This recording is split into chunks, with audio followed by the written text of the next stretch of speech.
আমি বললাম, আমি ব্যর্থ।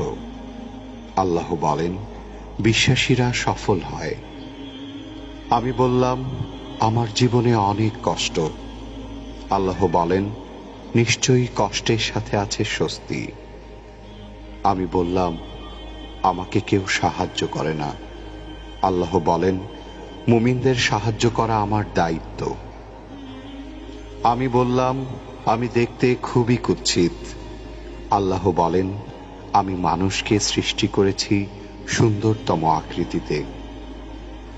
আমি বললাম, আমার সাথে কেউ নেই।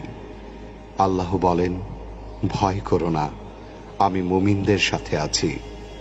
আমি বললাম, আমার পাপ অনেক বেশি। আল্লাহ বলেন, আমি তওবাকারীদের ভালোবাসি।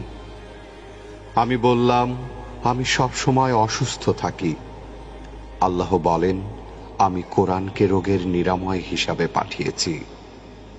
আমি বললাম, এই দুনিয়া আমার ভালো লাগে না। আল্লাহ বলেন, তোমার জন্য পরকাল, ইহকাল অপেক্ষা শ্রেয়। আমি বললাম, বিজয় অনেক দূর। আল্লাহ বলেন, আমার সাহায্য একান্তই নিকটবর্তী। আমি বললাম, আমার জীবনে খুশি নেই। আল্লাহ বলেন, শীঘ্রই তোমার রব তোমাকে এত দেবেন যে তুমি খুশি হয়ে যাবে। আমি বললাম, আমি সব সময় হতাশ। আল্লাহ বলেন, আর তোমরা নিরাশ হও না এবং দুঃখ করো না। আমি বললাম, আমার কোনো পরিকল্পনা সফল হচ্ছে না। আল্লাহ বলেন, আল্লাহ সর্বোত্তম পরিকল্পনাকারী। আমি বললাম, আমার কেউ নেই।